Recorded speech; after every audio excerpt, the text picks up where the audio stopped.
Good afternoon, everybody, and thank you very much for being here. It gives me a great pleasure to welcome you to this series of lectures by one of the distinguished professors of the Department of Humanities and Social Sciences, Shri Gopal Krishna Gandhi. And it is indeed an honor to have you here, and also a pleasure to have a series of lectures on connected topics which will happen today, tomorrow and the day after tomorrow on topics of broad interest. Today's lecture is titled Independence, tomorrow's lecture titled Democracy, and day after tomorrow India. And I will not take too much time. I will just, my pleasant duty is to welcome all of you here. Give a brief introduction. I understand that all of us have come across today's speaker in some capacity or the other. We have read what he writes, we have heard him somewhere, but just a brief introduction, and then I will hand over the floor to Shri Gopal Krishna Gandhi. And the format for today's talk will be a kind of a lecture, but not necessarily only one way. I mean, I understand that Mr. Gandhi would also like to, in between, have a sort of interactive session. So it is quite flexible and open. I will just briefly fulfill my pleasant duty of introducing him. Gopal Krishna Gandhi read English literature at St. Stephen's College in Delhi University. Having been in the IAS, Indian Administrative Service, he worked in different positions in the Tamil Nadu cadre and with the Government of India, and was privileged to be on the staff of two Presidents of India, Shri Venkatraman, Shri R. Venkatraman and Shri K.R. Narayan. He has been High Commissioner to South Africa, Lesotho and Sri Lanka, Ambassador to Norway and Iceland. From 2004 to 2009, he was, of course, the Governor of West Bengal. He and his wife, Tara, who is an ornithologist, are based now in Chennai. A columnist with Hindustan Times, The Telegraph, Nai Dunia and Inkilab, Gopal Krishna Gandhi is also senior fellow at the Center for Public Affairs and Critical Theory at the Shiv Nara University, and he has been a distinguished professor of the Department of Humanities and Social Sciences at IIT Madras for the last 3 years. It's an honor to invite Gopal Krishna Gandhi to address the audience today.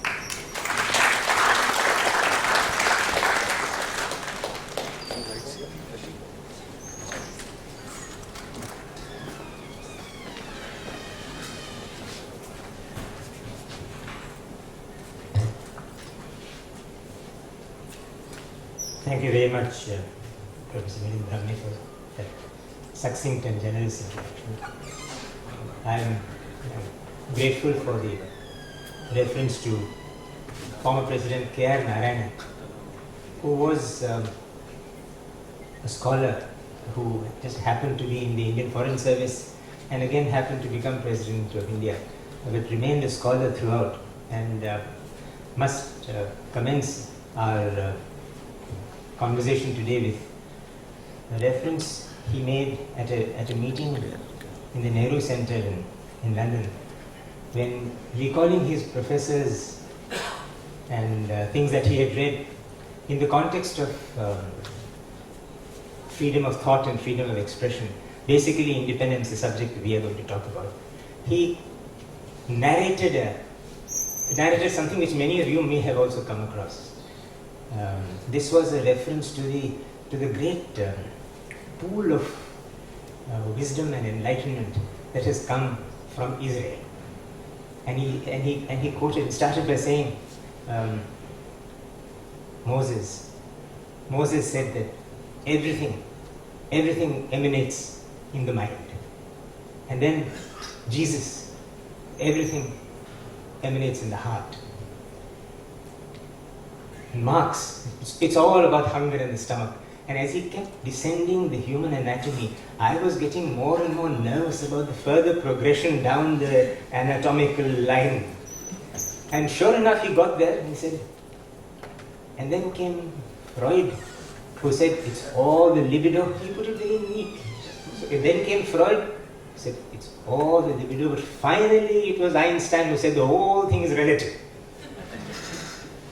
Now, this whole concept of freedom and independence is really about where we are and what we are doing and in what context we are doing that we are doing. Which means, in other words, independence is strictly relative and contextual. But having said that, one can't really duck the question. And I think one of the most insistent relativities of freedom is the degree to which we feel the presence of domination. And here we have to disengage ourselves from our own species and look at things planetary. I think in many ways what Darwin has established, which is really the survival of the fittest in the origin of the species, shows that domination really works. That finally the survival of the fittest is really the elimination of different independences, of different kinds of freedom, at least different kinds of volition and space for the exercise and the application of that volition by different species. So if somebody has survived, or something has survived, if an entity or a species or a genera has survived, it is because something else has been extinguished by that survival, by that process of survival, and by that process extinguished itself. So the loss of freedom really is something which Darwin didn't set out to establish. He was thinking of something else, but he also does establish.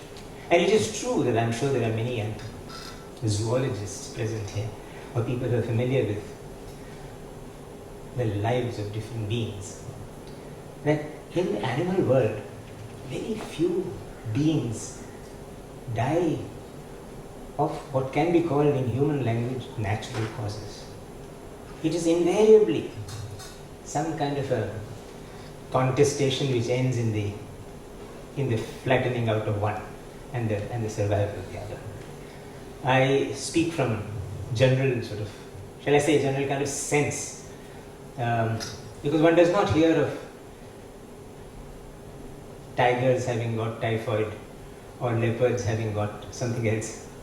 They obviously prevailed over the other, both in terms of inter-species or inter-genera, but also individuals. And invariably, the contests are about two things, very often subsumed by the sense of turf. But basically two things. Procreation, which is, I think, a very sanitized human way of saying sex, or hunger, one of these two. The contestation between two males in the species of the quadruped over domination and possession of a female is well known, and very often jaws, paws, antlers swipe the other one to oblivion and prevail. Now, this is the loss of freedom in a sense, the freedom to choose one's partner in either sex or livelihood or the pursuit of a family. I do not know whether the sense of family among animals is quite the same as between human beings. Perhaps it is, certainly in some kinds of animal communities. But nonetheless, these are the two dominant situations in which freedom is sought, freedom to choose, freedom to act, to copulate, to hunt, and that is out-dominated and put into the side by the stronger partner. Now, Tennyson's great phrase, nature red in tooth and claw, is a very vivid way of putting it. But I think there is no denying that at all. Nature red in tooth and claw. That's exactly how it is. There is very little of what can be called negotiated coexistence in the world of the wild. There's great dignity, there's grace, but there is also the constant lurch for security, which in a very contradictory sense is also a search for freedom, for just freedom to be, and that is under threat all the time. And we are sort of on the fringes of it. Now, myths, legends, in the human mind, in the great arena or the theatre of the human imagination, very often couple the animal and the human. It certainly is so in the myths that abound in our part of the planet. And it's curious that the word myth itself has an almost exact phonological equivalent in Sanskrit, which is a very true equivalent. Myth is mithya. Now, in the sense that whatever is mythic, is true in the world of the myth, but it is not something which can be established as fact. So, mithya is false, but it is not a lie. Mithya is something which exists somewhere, which is not real in the sense of being capable to be put through the tests of the five senses. But in that sixth sense, in that great space of the sixth sense, it is true. It lives, it breathes, it generates, becomes several editions of itself.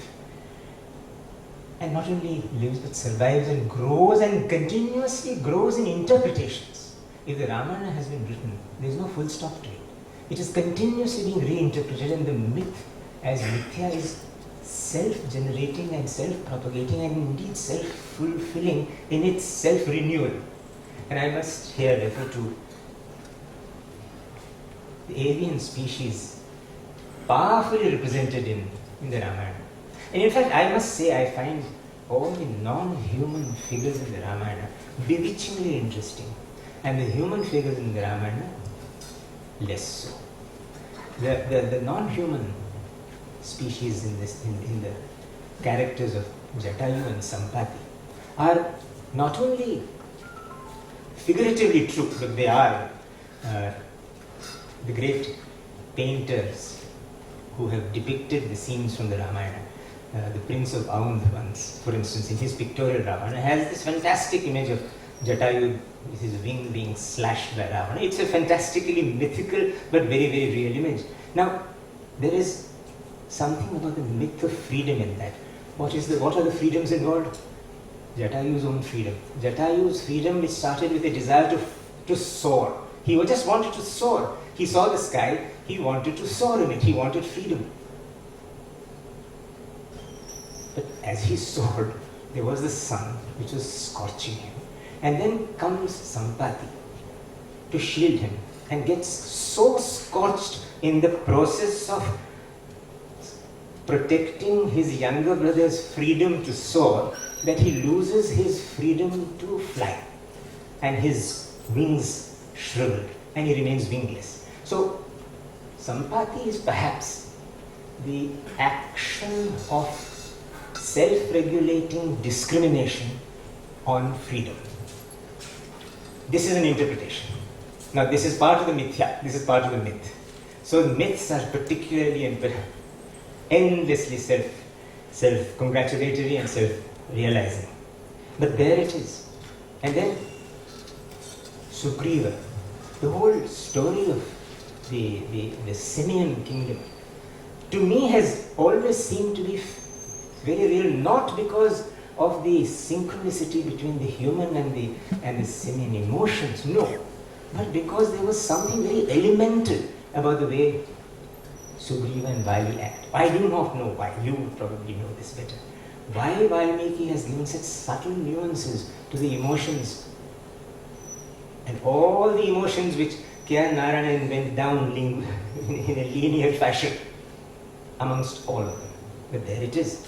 Now, Vali is a dominant figure. He is also very fond of his freedoms. Freedom, for instance, to be strong, to be mighty, to be lustful, to be everything that a king may want to be. And sure enough, his freedom is resented, and by circumstance upon circumstance, becomes personified in Sugriva, who is so desirous of protecting his freedom against this domination, his newfound freedom, which he thought was finally the gift of the gods to him, his elder brother having died and left not only his kingdom but also his wife to him, threatened.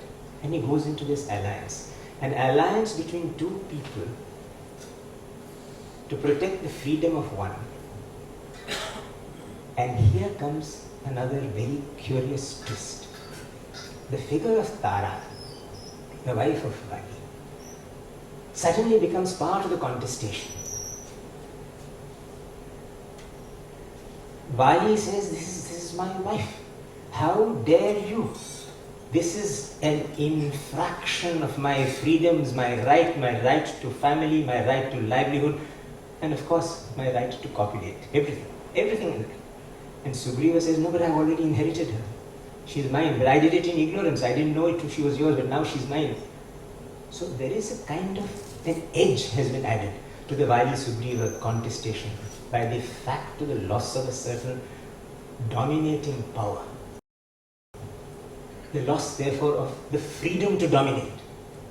And the same thing, in a way, is mimicking the loss of the right to a wife by Rama at the hands of Ravana. So here is a person who has lost his wife to somebody who has just stolen her, teaming up with a man who has inherited somebody else's wife and robbed another man of his wife. So there are pluses and minuses happening all in the realm of the contestations for freedom, which is nothing other than the freedom, in this case, to exercise domination. So we have here all these man-animal myths coming together. I do not want to explore the characters of Ramana in any greater detail, because I do not want this to become a kind of a mini series of explorations of Valmiki's poetic imagination or his dramatic fantasies, which have a hold on our imagination. But I would like to just conclude this segment of what I want to share with all of you today by saying that even today, that entire epic is being used by contemporary cultural-political imaginations to reclaim domination of one over the other. It is not over the rights which Vali lost or which Rama lost, but a new set of rights which have much to do with freedom. I will come to that in a moment. But having touched upon the man-animal equation, I want to refer to those particularly who are familiar with the works of William Blake, to the great artistic genius that man was. Not just a genius with words, but with ink and brush, with chisel. His engravings about man and animal together in the myths of Greece and the myths of Rome are something which are about freedom. Now, Blake writes about freedom. He writes about the songs of experience and the songs of innocence. Innocence being in a way hostage to experience. The loss of freedom, of the freedom which comes from the unawareness of the loss of freedom, or even something called freedom, which is innocence, and the loss of that to experience. But may I shift art or artistic registers? We know of the great statues to freedom, the great statues to liberty. Many of them belong to the realm of myth. Many of them belong to the realm of pure legend. Let us take the one that is most famous by its name, the Statue of Liberty. Now, the Statue of Liberty, if you were to examine it, just for a moment, forgetting that it's called the Statue of Liberty, it has little to do with liberty. I mean, there is this fantastic statue. She is holding a huge torch, and actually, if I was not aware of its name or of its background, of its history, I would have said that the Statue of Liberty holding the torch is something of like an archetypal beacon for ships that are lost on the sea, on the coast, something like that. But no, it is a Statue of Liberty because it isn't called a Statue of Liberty. Few know its story. Now, this is where Europe and America come together. The Italian-French sculptor of that great piece had it shipped to America, saying that there is no liberty in America without France being part of it. It is France's privilege to give to America the Statue of Liberty. The Civil War is just over, and the sense of the de-enslavement of the peoples of South America are very strong. And there it comes and there it stands today. But if you look at it, it's basically a myth. That statue itself is a bit of a myth. But we have all gone along with it. Even more than the Statue of Liberty is the Statue of Freedom, which stands on top of the Capitol in Washington, D.C. A artistically unremarkable, sculpturally unimpactful, but mythically very strong and suggestive image is a statue of freedom in America. But what makes both those statues increasingly over a period of time lose their impact and their appeal is how the hosts of those two statues, namely the succession of the states of the United States of America, are dealing with freedom. Yes, of course, there is the great figure of Lincoln, himself the subject of great statues everywhere, all over Western Europe and in America. But him apart, the United States and liberty today are a matter of political conjecture rather than a political reality. So a new myth sustains an earlier myth. There's nothing really about freedom in that statue, or about liberty in that statue. There is less about the ownership of that statue and the ownership of that myth today. If we were to really look at the great myths of freedom, which are sculpted, I would say, in contemporary modern times, the biggest statuary to freedom is in Oslo, in the great works of Gustav Vigeland. Now, Vigeland Park has this phenomenal cluster of statues, which are so difficult to unravel, which is peculiar because they are figurative. I have a horror of abstract art because it makes me feel even less confident about my intellectual powers than generally otherwise. But here, they are all stunningly figurative. And yet, in what they are doing, they leave you with a sense of sheer bewilderment. One thing is clear about it. Every human figure in that is in a state of complete and total, unconditional and untrammeled freedom. There is no myth there. It is just true.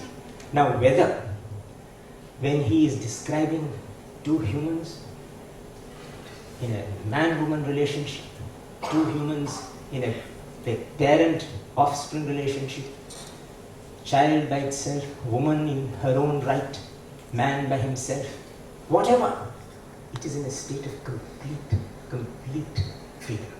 And this is not just freedom in the sense of they are of course not clothed, but there is a great difference between nudity and nakedness, between being disrobed, between being unrobed.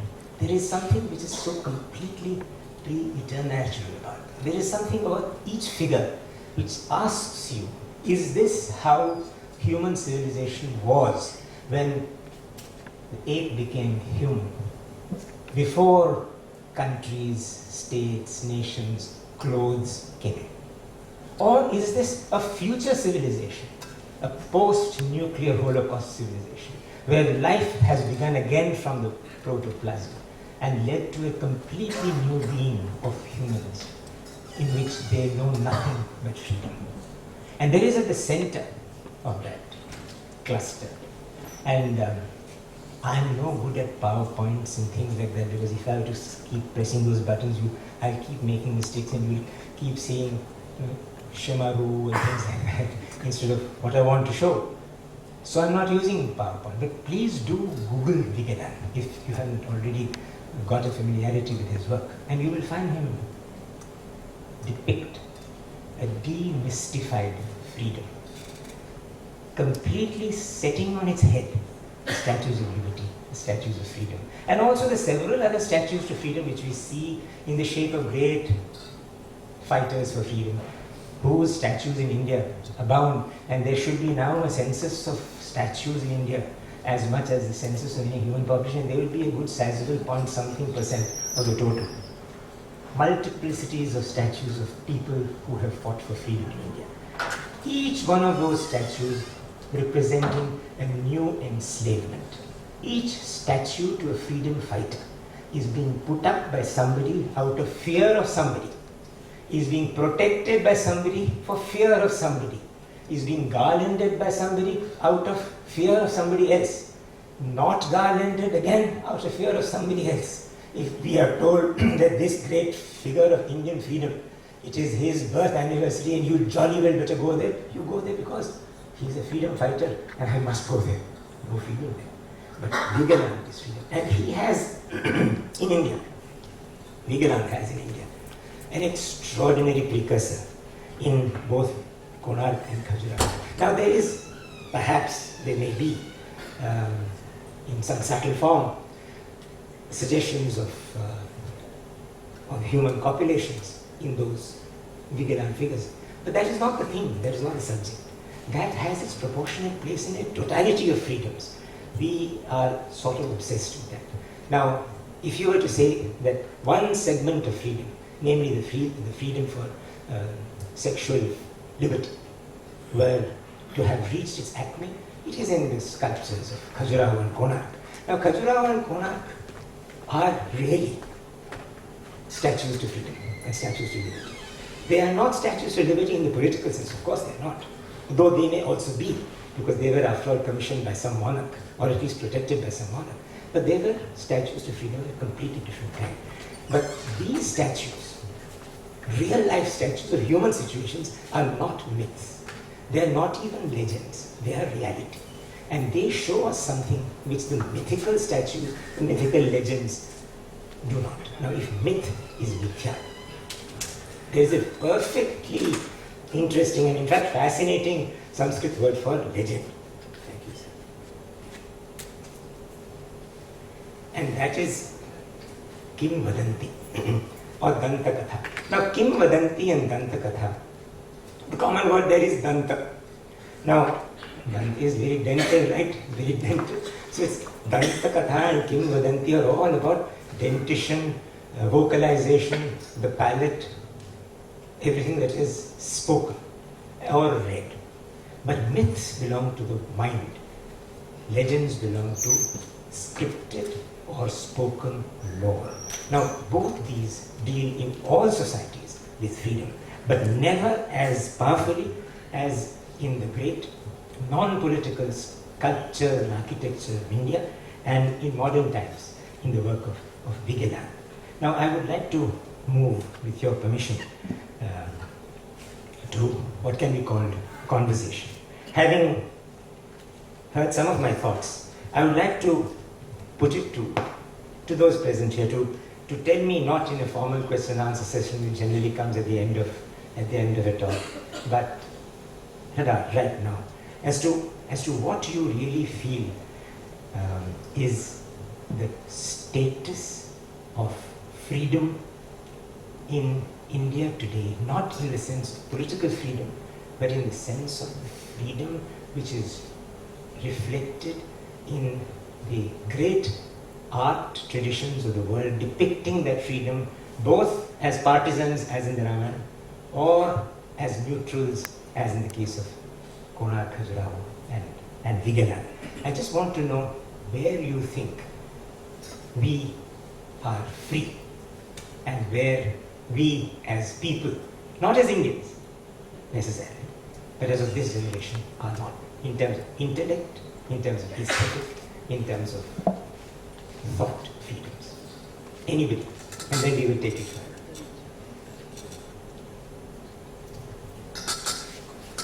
Yes, sir. Since you said anybody selected, Why not? perhaps I might be, after you, perhaps I might be the oldest person here, though not necessarily following you in the ranks of learning. But since you have spoken about Ramayana and freedom to tell lies, quote unquote lies, maybe perhaps the greatest of freedoms, because human beings are the only people who can talk about things that have not happened. No other animal, as you said, tigers don't get diseases, tigers don't have imagination perhaps either. The very work of the Ramayana in this country, which adores, or a large percentage of its population still adores Rama, allowed 400 different versions of Ramayana to come in, which to me means that India, at the bottom of its heart, or maybe some other part of the body, as you, citing K.R. Narayan said, still respects freedom in its subtlest, sublimest, and perhaps the best, which I would suspect any other country has. So to me, quote unquote political or freedom in totality, India perhaps still is the best place to where freedom of different kinds thrive. Thank you, sir. Now, I spoke of Kim Vadanti and Dantakatha. Now, for thought and for expression, for words and for ideas, to be identified with a row of teeth is very unfortunate. But that is how it is. We can't help it. It is how it is. Dantakatha is Dantakatha. We can't help it. There is another word which is very similar and connected. The exchange of words is called Danta Danti. Now that is beautiful. It is not so beautiful in terms of its aesthetics, but it's very beautiful in terms of its ideas. So let us, if we were to have a Danta Danti on what Shirish Babu has just said, is India's hospitality to different versions of the Ramayana a sign of India's freedom, India's independence? Can I quickly come back on that, sir? I completely agree with what Shirish is saying about, but I think to say that India is the best place for this kind of a thing already puts a limit on our freedom. I mean, why are we going to say that other places are not good enough, or could also be, have a freedom which might lead to certain pluralisms emerging there as well? That was the only response to, but yeah. And then once again, how you define India. To me, India is still to me, India would begin in Kandahar and stretch beyond Burma, starting in Tibet, going beyond Lanka, or India's shriveled shrunk of today. Well, you're quite right, sir. I think you would be, shall I say, you would be in terms of India's self-knowledge and self-assessment of its own historical past, you'd be quite right in saying that it starts in Kandahar. But I'm not sure if the people of Kandahar would like us to say that. It is also true that while we have been hospitable to so many versions of the Ramayana, I think Shirish was absolutely right. As A.K. Ramanujan's great article itself showed, that when somebody talks about these versions today, there is immediately a clamp. Not only is there a clamp from those who feel affronted, but from the publishers themselves. I cannot imagine a publisher in this day and age actually pulping a piece of writing, literally pulping through the jaws of a machine. Nature read in tooth and claw can be said of the censor's mind, which has its own jaws and pulps a piece of writing to mush.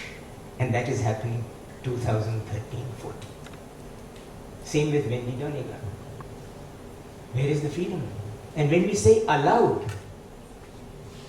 an intellectual liberal like you allows it.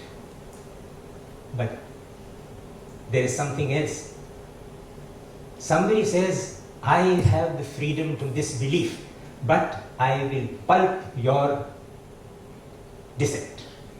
So freedom is then. Would like to hear some more thoughts. Sir. Hello sir, I am Ashish and I am a third year humanities student in development studies. So like when you said is having 400 Ramayana is indicator of the freedom we have.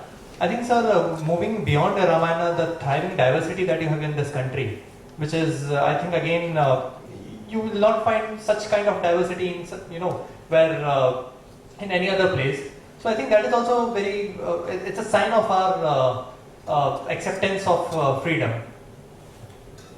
Yeah. I must share here with you the experience I had there. I was working for some time in Sri Lanka, and I came across the son of a friend of mine whose name was Ravana. Now that's perfectly alright. In Tamil Nadu now for the last some years we have had people with that name.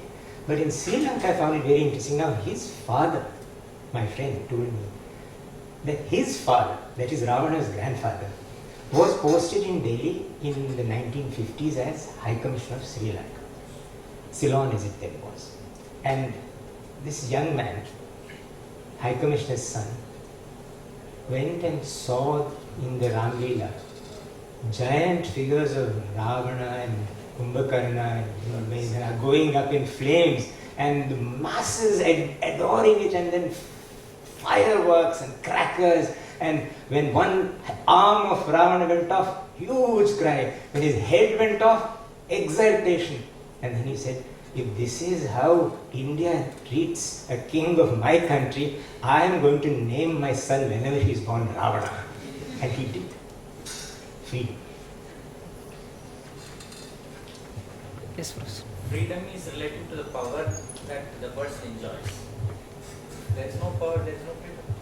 That power is obviously related to political or even religious True. or economic. True. There is a question.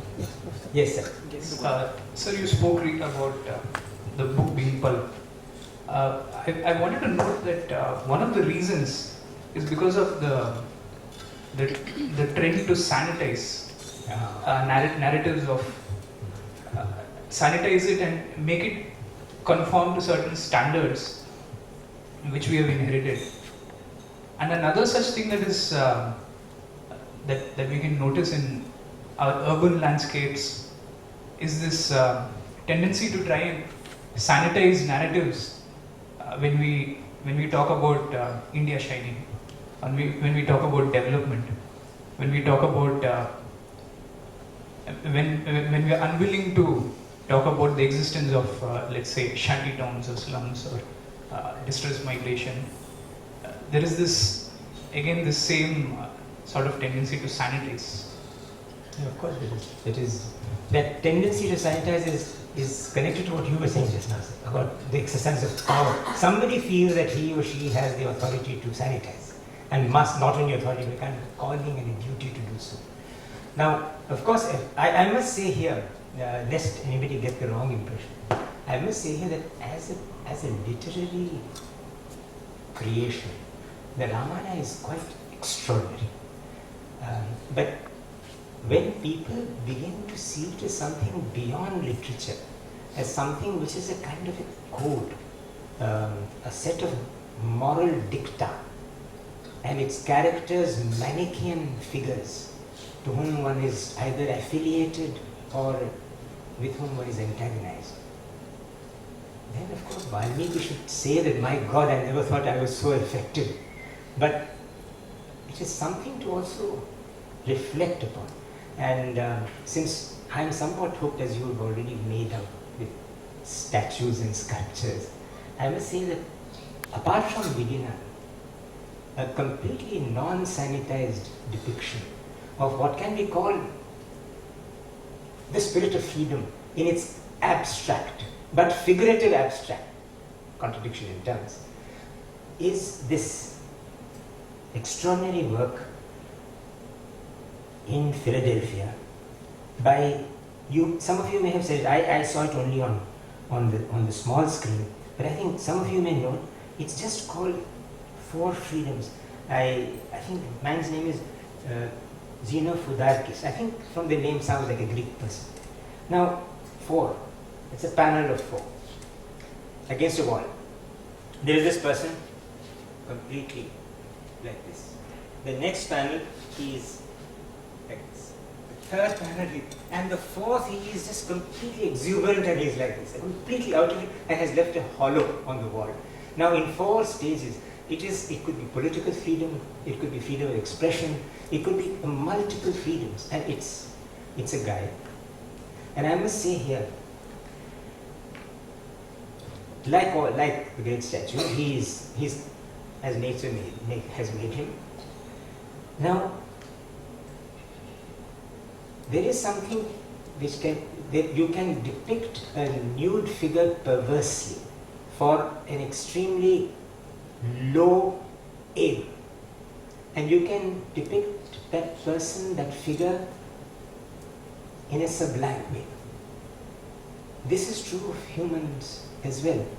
Now, I recently came across in a gathering of religious heads, people of every religious denomination. Is a fantastic gathering called by His Holiness the Dalai Lama. I've never seen such a gathering of religious people, each following a strict code. To that extent, relatively free. Something like Sampati has made that person restrict his freedom. Viveka has worked on Swatantra.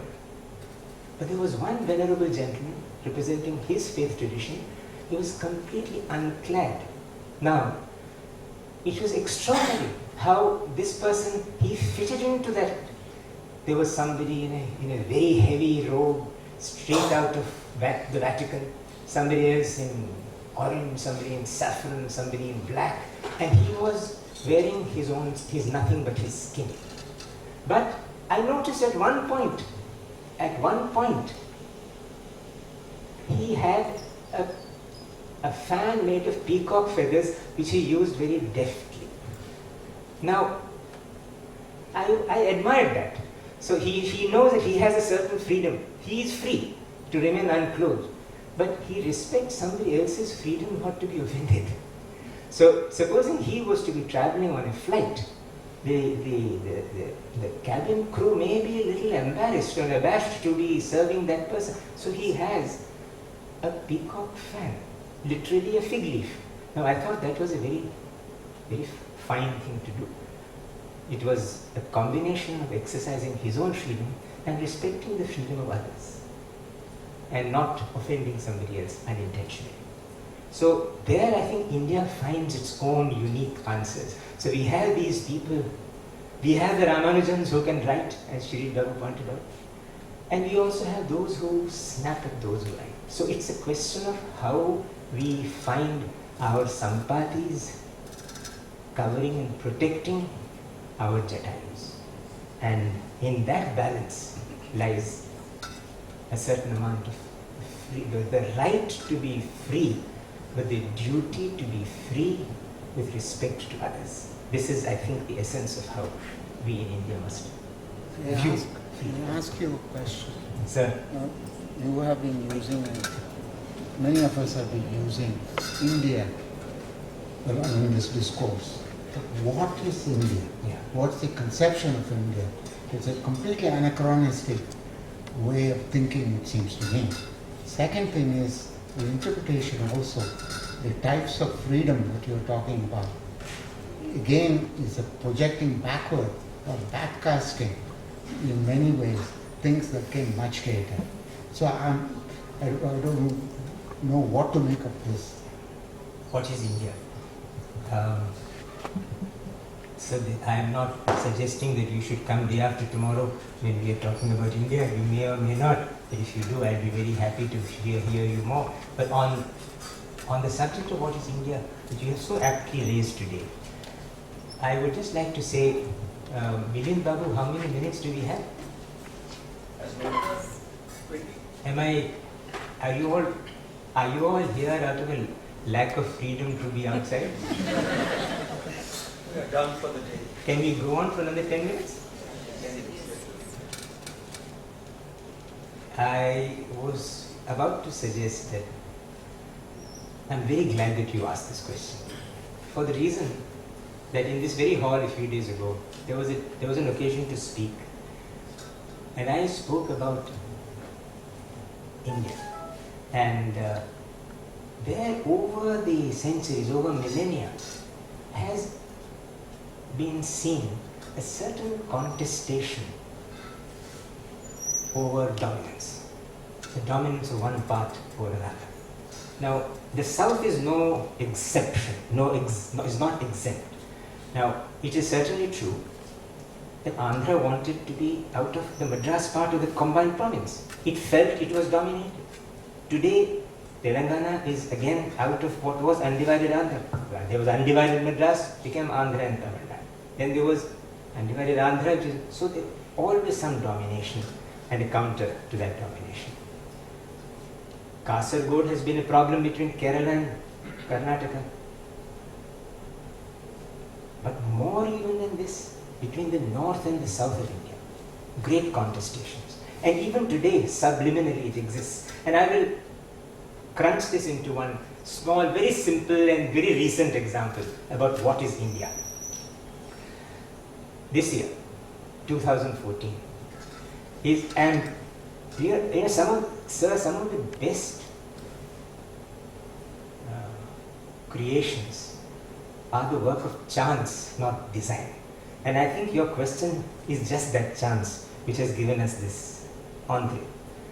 Two singers, two musicians were born in 1914. This is their centenary year. Both of them stood for a kind of freedom. Freedom from convention, not freedom from discipline in music, but freedom from a blind conformism to convention. One was Begum Akhtar. The other was, in our part of the world, Tanjavur Mukta. Both were born in 1914. This is the centenary of Muktamma and of Begum Akhtar. Now, both of them were very free souls, very, very free souls, whose independence was their hallmark. Though both sang according to a certain, shall I say, rigor. How do we come to dominance? I, in my naivety, suggested to the government of India that they should issue a stamp for the centenary of Muktamma, as they are sure to be issuing a stamp for Begum Akhtar. And I was told by the government of India and the Ministry of Communication, sorry, we do not have funds for Muktamma. Now, in a way, I wanted to ask, what is India? Is Tamil Nadu not in India? Is Muktamma not part of the classical traditions of India? I am delighted that Begum Akhtar is being honoured. So even in the case of two free spirits, something else creeps in. And as you said, political power and domination valorizes one and puts the other in the shade. Freedom, independence, and the lack of it. We still have another 5. I want to just come back on one point. It is also quite telling that examples that you give.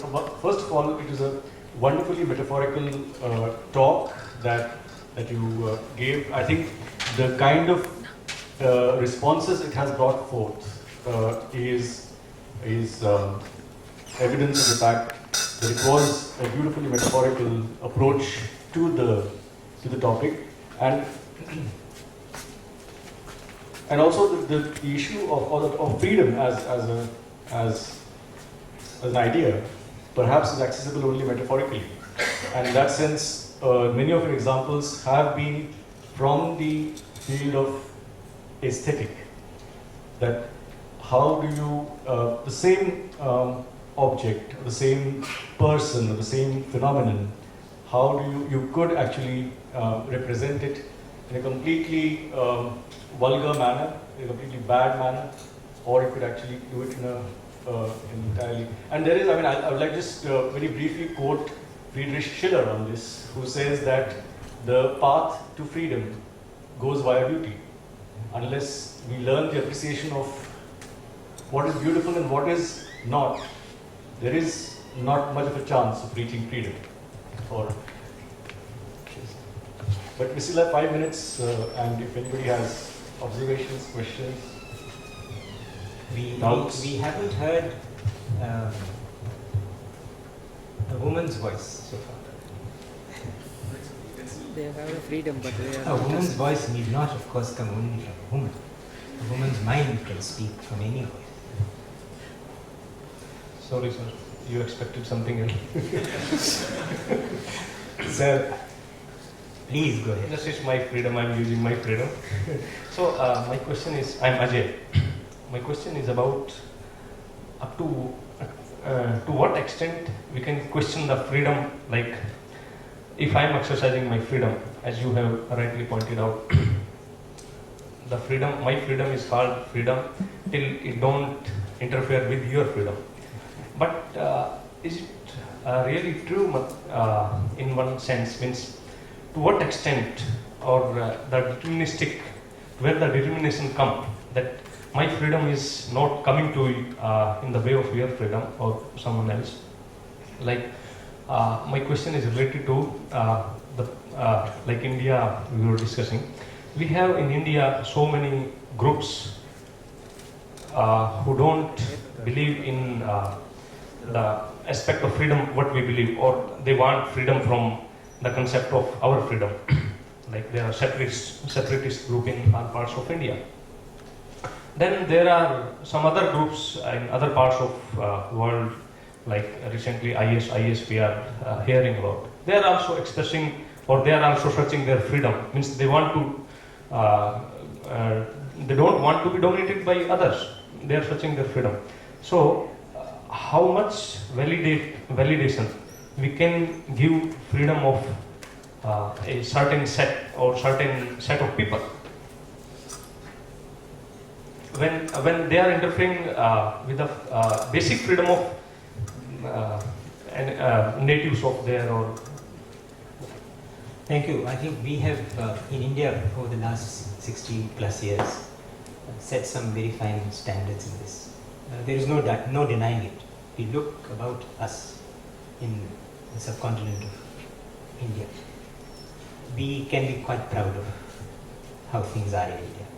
But I like to go into this in some detail tomorrow and the day after when we are talking about democracy and about India. But I will respond to what you said by saying this, that our spirit in India is a spirit which respects freedom. But there are competing emotions which are very strong in India, which tend us towards domination.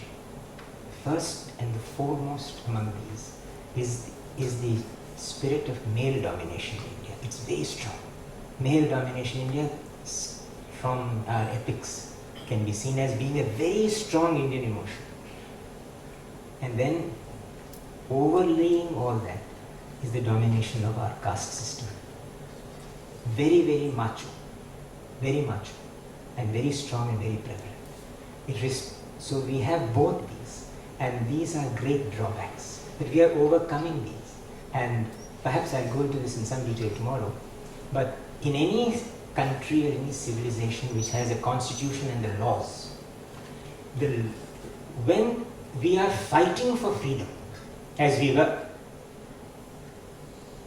society is ahead of the state. It is talking of values, freedom, equality.